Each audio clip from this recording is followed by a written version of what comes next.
তোমার কি হয়েছে? তোমার কি হলো হঠাৎ করে দাদা বেটা? আমি দাইমা খবর দিছি, দাইমা আইতাছে। আমার সহ্য দাইমা আইতাছে। আমি বসেছি, তুমি আইসো। ওটা দেখো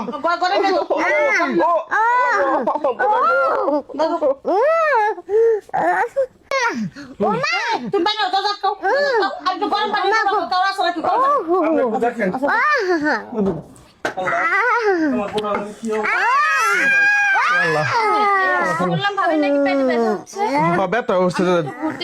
দাইমারে খবর দিলাম তো, দাইমা দেখতেছে আমার বাবুটারে। আল্লাহ, কি না জানি কি হয়। আজিজুল, আয় আজিজুল।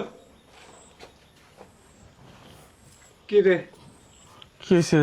কিছু কথা কর না কি লিগা? চুপ করে মারলেন কি লিগা? আচ্ছা তুমি আইসো। আমি তো ডাক্তার নিয়ে এলাম সাথে।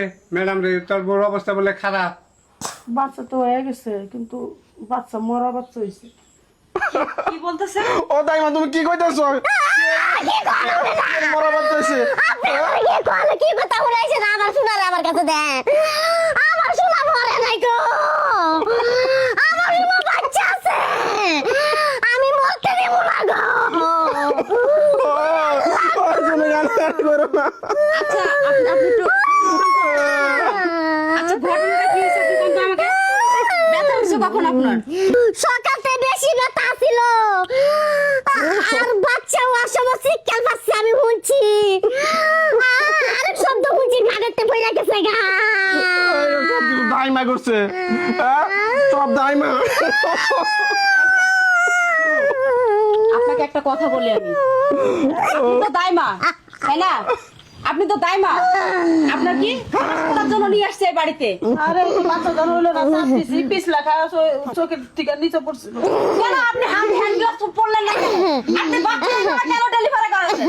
আপনার কারণে একটা নিষ্পাপ শিশু পৃথিবীর আলো বাতাস দেখার আগে সে তার এখানে মারা গেছে। এটা সম্পূর্ণ দায়ভার আপনার, সম্পূর্ণ দায়ভার আপনার। কেন আমি এই কথাটা বলছি আমি এখন বলি, ডাক্তারের থেকে বড় দায়মা না। সে যদি সময় মতো ডাক্তারের কাছে তার বউকে নিয়ে যেত, মাও ভালো থাকতো, বাচ্চাও ভালো থাকতো। এই আপনাদের মতো কিছু কিছু দায়মার জন্য উল্টাপাল্টা চিকিৎসা করেন আপনারা। আপনারা হ্যান্ড গ্লাভ ছাড়া যখন বাচ্চাটা ডেলিভারি করাতে চান, তখন বাচ্চাটা শরীর থেকে পিছলা। আপনাদের এই যে হাতের যে ইয়েটা আছে না, তখন বাচ্চাটা অনেক সময় পা আসে আগে, অনেক সময় মাথা আসে। এগুলো আপনারা বোঝেন না।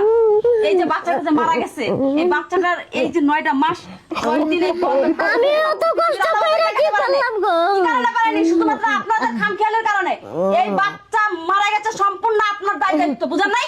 আর এই যে আপনাকে একটা কথা বলি আমি এখন, একমাত্র যে শুধু দাইমার দোষ, দাইমার অপরাধ এটা কিন্তু না। আপনি জানেন যে আপনার ওয়াইফের বাচ্চা হওয়ার ডেট চলে আসছে। আপনি কেন এত বড় একটা ভুল করলেন? আপনি কেন এরকম একটা কাজ করলেন? আপনি আপনার ওয়াইফকে নিয়ে কেন মেডিকেলে গেলেন না? মেডিকেলে গিয়ে ডাক্তারের পরামর্শ নিলেন না কেন? মূর্খ হইলে যাওয়া হয় আর কি। আমি অনেক বারবার বলছি যে আমি ডাক্তার ম্যাডাম ফোনে কথা বলে রাখছি, ডাক্তার ম্যাডাম আসবো। আমি 10 মাস 10 দিন পেটে রাখতে আমি কি করলাম গো?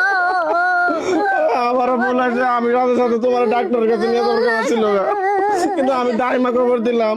শুনেন, মৃত লাশ নিয়ে কখনো আমি মরতে দেব না, বাড়ি দিতে দেব না। আমার সোনার আমি মারি দিতে দেব না গো। ব্যবস্থা করুন। মুর্দা যতক্ষণ থাকবে ততক্ষণ মুর্দার কষ্ট হবে। আর এরকম ভুল নেক্সট টাইম আর কখনো করবেন না। ঠিক আছে, তুমি ঘরে যাও। বাবুটা লোছেন, বাবুটা লো। ওই ওই ওই কি হয়েছে তোমার? তো ঘরের ভিতরে যাই। ওই সব কিছু তুই দায়।